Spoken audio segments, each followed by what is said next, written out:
the people should know about this. And I'm not going to be the one to gatekeep. I'm not going to keep it a secret because that shit is played out. I am here to give you the good, the bad, and the ugly on Vogue Knitting 2023. I'm Darcy. I am a knitter, a knitwear designer, a maker, a sewist, a yarn connoisseur, a enjoyer of luxurious things. And so I'm gonna just preface this by explaining what the event is, what the different parts are, the aspects, and then I want to just peel back the curtain a little bit for people who haven't attended or are not familiar with how it works. So I've attended Vogue for 2 years in the past, in 2019 and 2020, just as an attendee. This year was the first time that I attended as a vendor. I was more like a vendor helper for my friend Ein, who runs the PassionKnits yarn. And I really got to see behind the curtain. And it's like they say, you don't know what you don't know. But I'm about to tell y'all so y'all can know, because I really feel like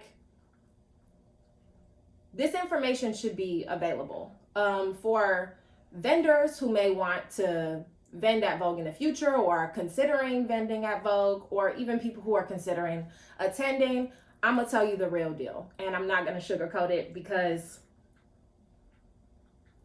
what's the point of that? So Vogue Knitting is a subsidiary of the Vogue fashion brand, right?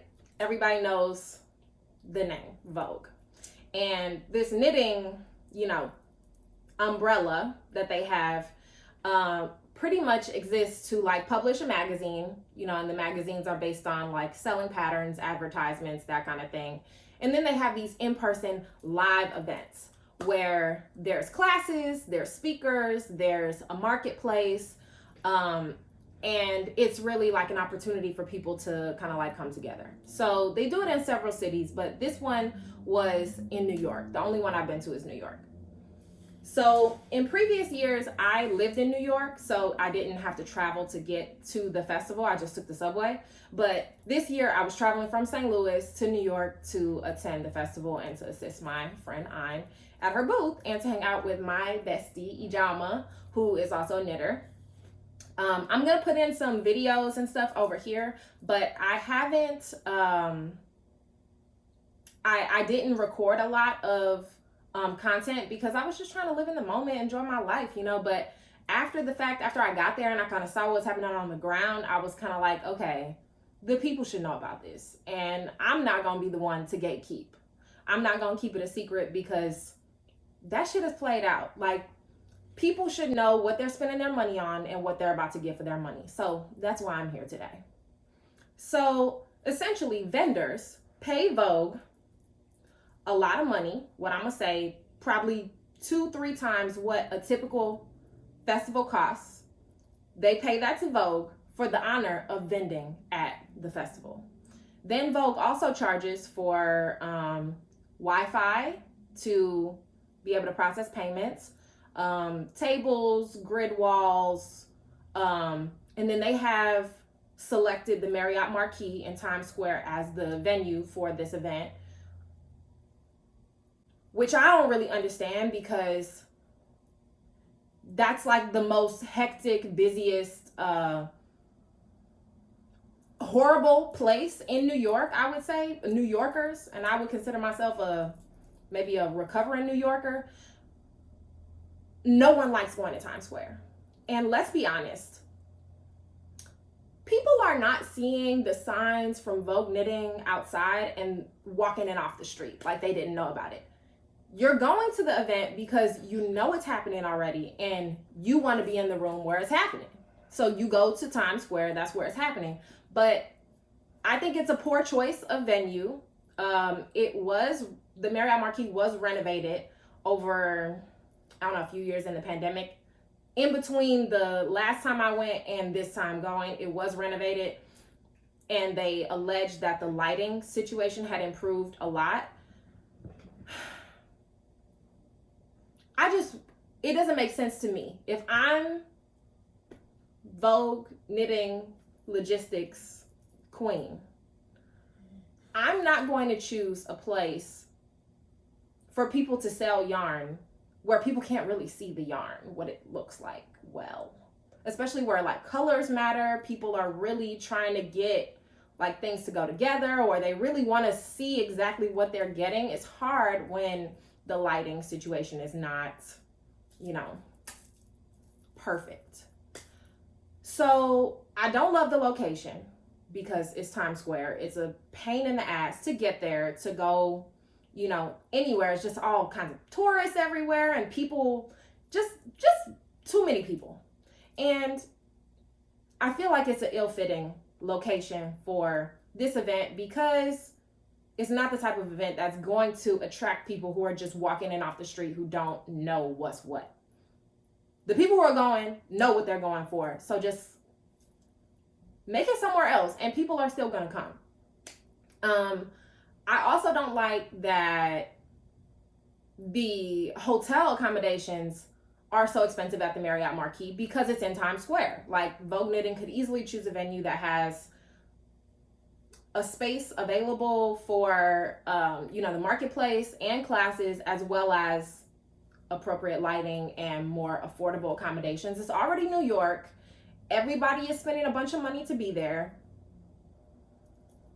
It's not computing for me why that's the place. Now, maybe they got some kind of exclusive contract or something with the Marriott and they have pinky promise that it's going to be there for now to eternity. We need to revisit that if that's the case. If I'm the Vogue Logistics Queen, it's going to be somewhere else. It's definitely going to be in Brooklyn because Brooklyn is more affordable and Brooklyn is lit. Like, I love Brooklyn. I lived in Brooklyn for 6 years and I can think of several locations. I'm not about to do their work for them, unpaid, to tell them this, all of my deets. But Vogue, if you want some ideas about how you can improve this in the future, definitely hit me up, workwithdarcy@gmail.com. But I can think of lots of places that would be better in like New York than Times Square. So that's one of my big grievances. The Wi-Fi. The Wi-Fi just being subpar was a big problem for all the vendors, I'll say, especially vendors who didn't come with a backup like hotspot or come, with some other device that already had phone service. The phone service in the ballroom is also really bad. So it's less than optimal location. I'm gonna leave it at that. So I got there on a Friday to New York. And when I got there Friday, I went to dinner with one of my friends who lives in New York. And we went to my favorite sushi place of all time, Gaido. And it was incredible. The best sushi of my life. I haven't been to Japan, but, on this side of the globe, this is the best sushi I've ever had. I recommend going there. It's in Brooklyn on Flatbush Avenue if you are looking. That dinner was incredible. While I was having dinner, the marketplace for Vogue Knitting was opening up. And the marketplace was only open for 3 hours on that Friday. And, people are just getting there that Friday, like getting settled in. It's the first day things are really open to the outside world, not just vendors. People are ready to spend money, right? Like when you haven't spent any money, you come into a place where you are gonna spend money like the first day, you want to be ready to accept business. And I wasn't there. Like I said, I was at dinner, but I heard from a vendor that was there that the crowd was huge outside of the marketplace, people waiting to get in, and the table for registration wasn't staffed so that people could get in and shop. Now, if you're Vogue, it doesn't really matter to you whether or not people can get in and shop because you already made your money. So Vogue is making money by getting vendors to pay fees to attend and vend, by getting attendees to pay for classes and by getting people to pay for tickets to enter the marketplace. So whether or not people actually get in and spend money is of no consequence when it comes to dollars and cents to Vogue, because they already got their money. And that kind of mindset, it seems like that was kind of clear throughout the weekend, that Vogue is like, we already got our money. It doesn't matter if all this stuff is inconvenient to the people who are attending and the people who paid us to vend here. So I'm gonna just tell you some of the things that left a bad taste in my mouth. I already talked about the Wi-Fi. I'm gonna let that go. But then the registration Friday, people not being able to get in and shop on Friday after however many hours of the registration, there wasn't someone there for the duration of the marketplace hours. Now that just seems like common sense to me, that as long as the marketplace is open, you want it to be available for people to get their stuff and go in to shop. But that didn't happen. So that's a problem for sure that could be improved upon for future years. I also want to say that the registration was somewhat cumbersome with the whole vaccine registration, or like that you have to turn in your vaccine card, or share your vaccine card with them to be able to attend the festival. And I'm here for people being vaccinated and showing their cards or whatever, but it's just theatrics. Like at this point, like if you're gonna wear a mask, you're gonna wear a mask. If you're not, you're not. It's a calculated risk, and everybody gets to make their own decision at this point, because the laws are not doing that for us anymore. I did choose to wear a mask to in the marketplace. However, it's an all day event. Like you can't eat and drink with a mask on, and if you somewhere for 8 hours, you're gonna have to take the mask off at some point. So not a lot of people were wearing masks, which is just a fact. I had a mask on for most of the time. If you're a person that won't go to places unless people are wearing masks, it's probably not the event for you. If you just want to be in the room and you want to be where it's popping, and the yarn was popping there. There were a lot of really incredible booths at Vogue Knitting. If you want to be there, then put your mask on and come on. And that's what I chose to do. So I was in the PassionKnits booth starting Saturday, and we were doing a PassionKnits meetup afterwards. So I was hoping to get more people to support Ayn in her booth. So the deal was you can get a ticket to come to the meetup afterwards if you buy at least one skein of yarn in the PassionKnits booth. And the meetup that we had afterward was really great. It was just good people, good vibes. I think maybe it was like 15-20 people total, and we had a small room like over one of the empty classrooms. And I will say thank you, Vogue, for making that classroom available for us. That was pretty lit, but also like y'all had already collected so much money from everyone who was even there at that time. Like it doesn't make sense for you to not make it available, so I'm glad you did. Good looking out.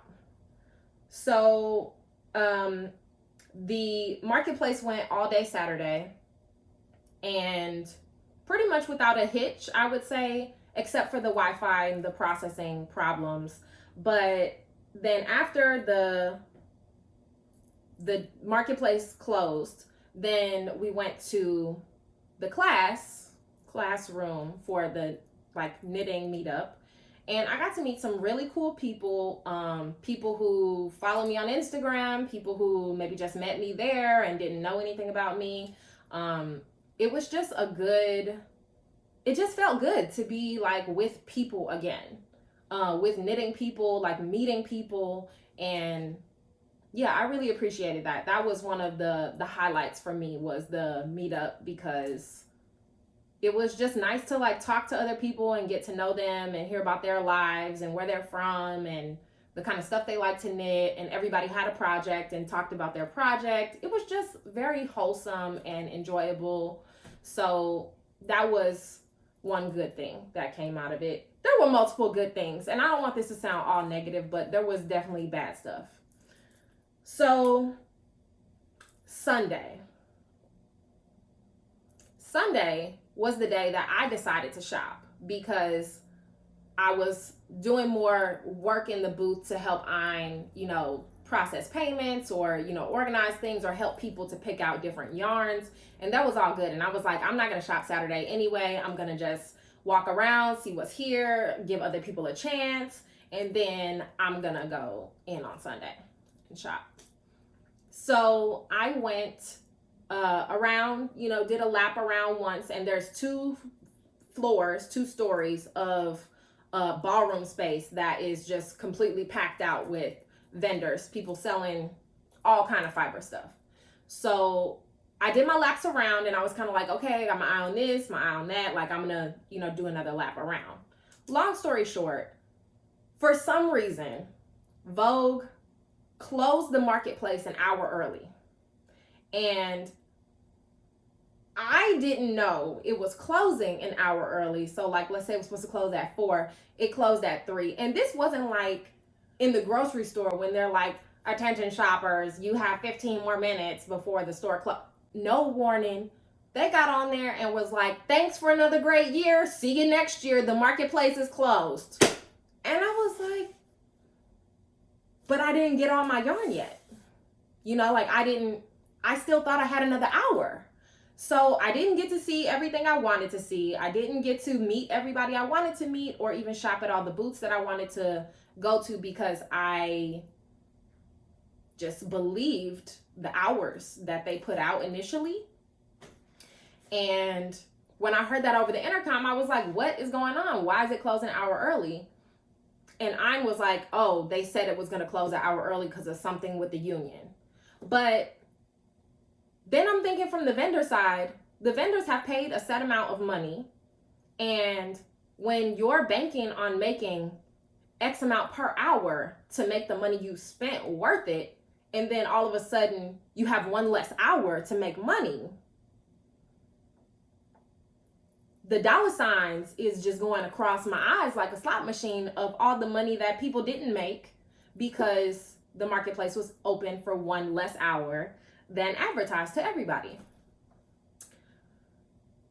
So in my opinion, Vogue Knitting should prorate the vendor fees for that 1 hour and give people their money back for all the time that they put in to hope to have the customers available for this number of time, this number of hours, and then it closed early. So I didn't like that. And what else do I have on here?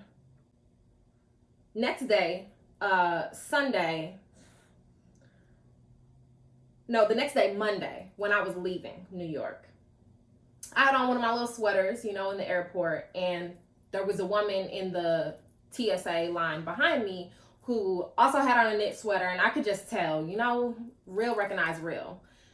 I could just tell she had also came from Vogue, and she was like, did you come from Vogue? And I was like, yeah, I came from Vogue. And she was like, how was your weekend? And I was like, it was good. I had a really great weekend. How was yours? And she was like, oh, it was good. I took all these classes. And this lady literally had classes from like sun up to sundown. Every minute that the place was offering a class, she was taking a class. Now, I didn't take any classes because I was working the marketplace, but I also didn't take classes previously because I just felt like it was more than I could spend on a class. So she was saying that she never got to shop in the marketplace because it was never open during a time when she didn't have a class. And that just goes back to the Vogue mindset that we already got our money from you, so it doesn't matter if the vendors can make money. Like, you see what I'm saying? It's just the logistics here. To even pretend like other people making money is a priority, it's just not adding up. Because why wouldn't you at least have some block of time through the day where there's no classes going on and people can shop at the marketplace. Or if people choose not to shop at the marketplace, it won't be because they didn't have an opportunity. It'll be because they didn't want to buy anything, or they already came with the stuff that they wanted to use for their classes. I'm just saying, it's clear that Vogue already got their money by the way that everything else went down, and it just left a bad taste in my mouth. And I want to say, you know, I have been to many fiber festivals. I would say probably 10, 15 fiber festivals, and most of them are not like for-profit businesses, right? Like most of them are like run by the state, like Rhinebeck is New York Sheep and Wool. That's organized by volunteers. Then there's, you know, Maryland Sheep and Wool, Maryland Alpaca, like all of those are organized by people who are not corporations, especially not billion-dollar corporations, whose job it is to make money.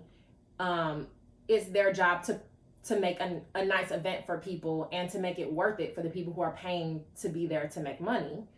And there's just a stark contrast with Vogue, and I gotta say capitalism has to be the reason for that, as far as I can tell. But it just left a bad taste in my mouth, that a lot of the things that could have easily been organized to help vendors have more opportunities to make sales, or for attendees to have more opportunities to buy things in the marketplace, that wasn't at the forefront of the goals for Vogue, the corporation, in organizing this event. That's another thing I want to touch on. And you know, I do my share of community service, don't get me wrong, but Vogue makes it their business to ask for volunteers.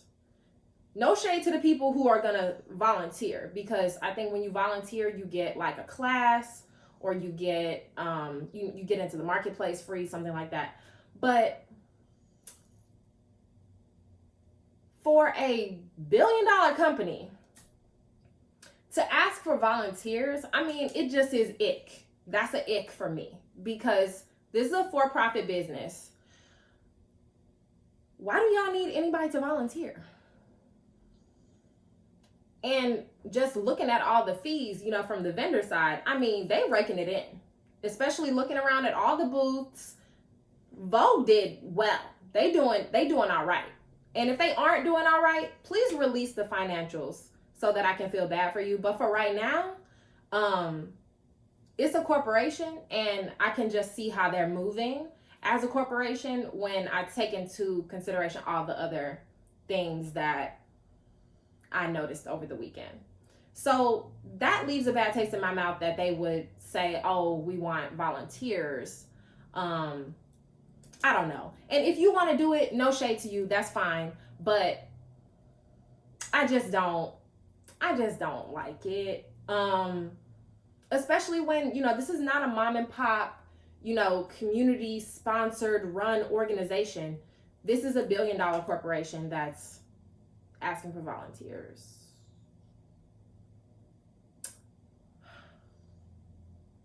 Yeah. Anyway. So overall, I did notice there were more people of color attending than I noticed in previous years.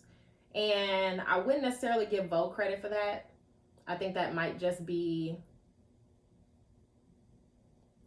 a coincidence, or maybe because there's more vendors of color. There were also a lot more vendors of color than I noticed in previous years, which I also don't give Vogue credit for, because everybody pays their money to vend at Vogue.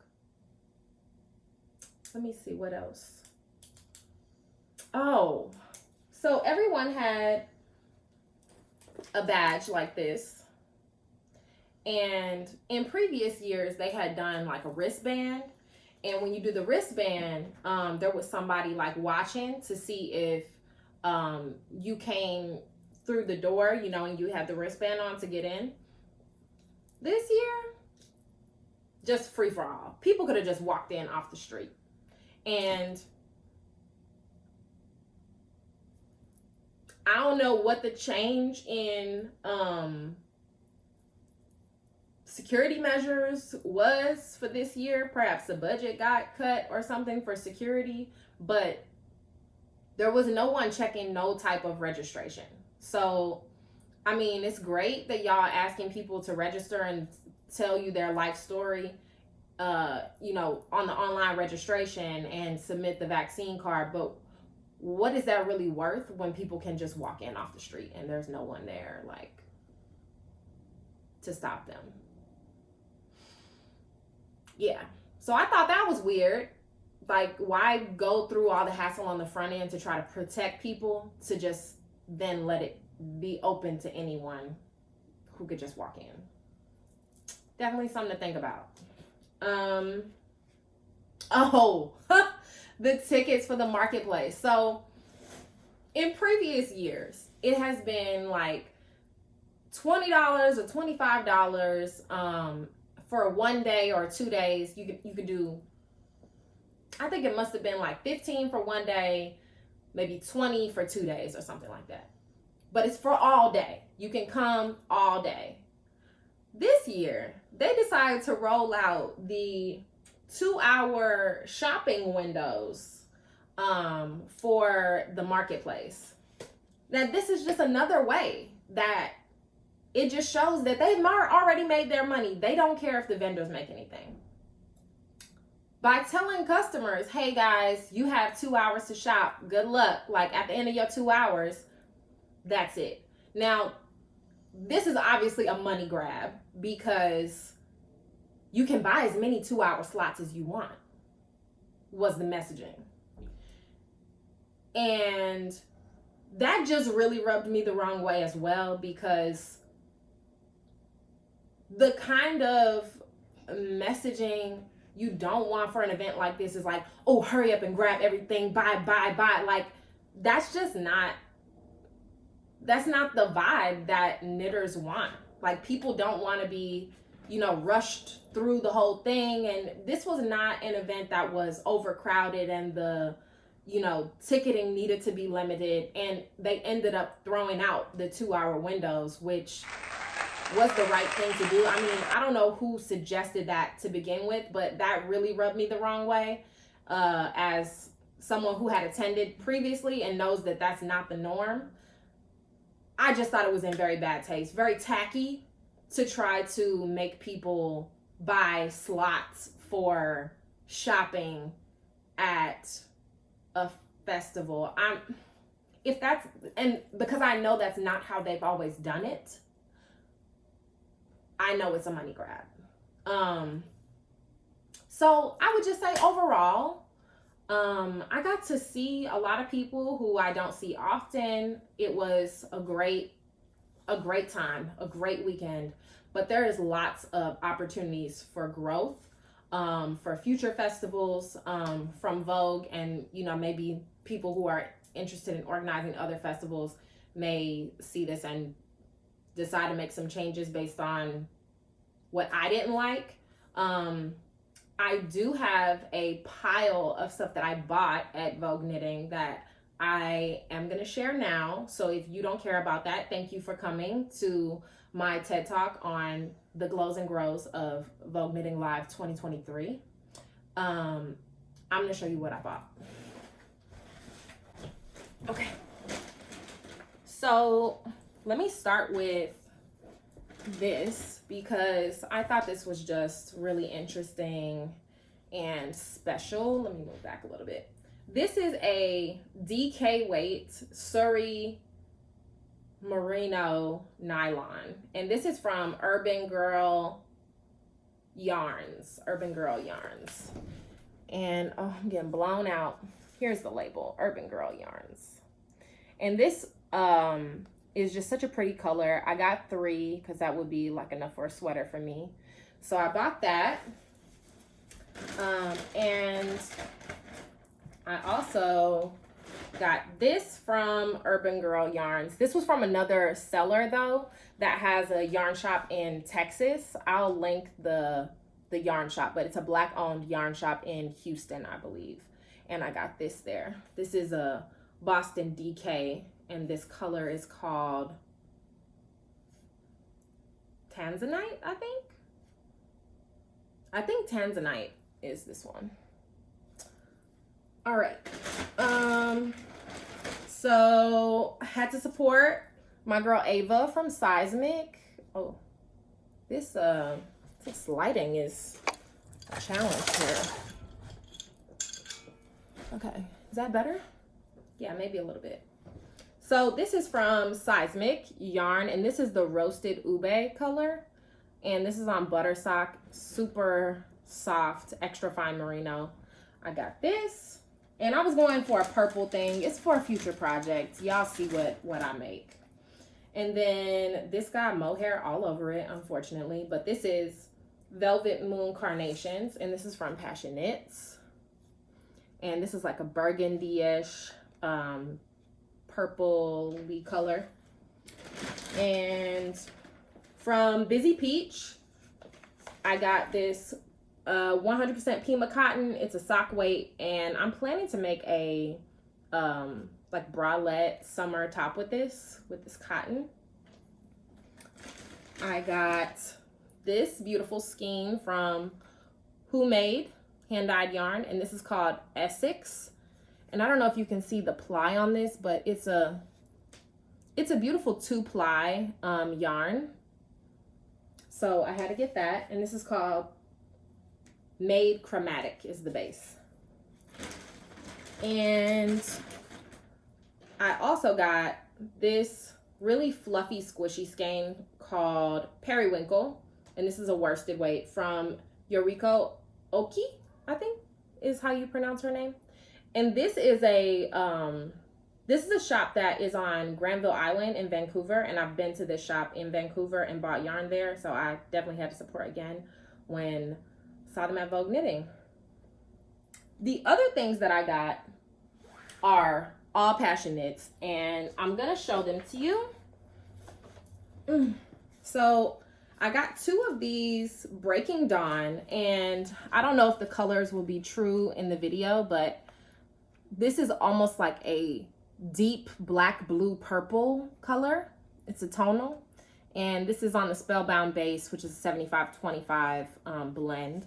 And I got 2 of these. I'm thinking about using these for a future design. Then I got 2 neons from Ein, and I was thinking to maybe make some bralettes with these, or maybe use them together somehow. And this is the Aura, and this is called Not Boxy. So like a true highlighter pink, and this pink was also the color that Aro from Aro Knits and Pearls got from PassionKnits. So this is a popular color if you are a pink lover. It was really nice to meet Aro, and Aro came to the meetup afterwards, and yeah, just good people, good vibes. It was a great time. And the last thing I got is some more assigned pooling yarn from Ein's coloring book collection, and this is like the green that I designed my Cuddle Puddle wrap with, but this is the orange. So if I couldn't choose the green again, which I don't want to knit the same thing again, I really like the orange. So yeah, I channeled Gigi a little bit. I actually saw her at Vogue Knitting also, and gave her a hug, her and Shelby. I also saw, who else? Black Pearl Magic. Her name is Shayla.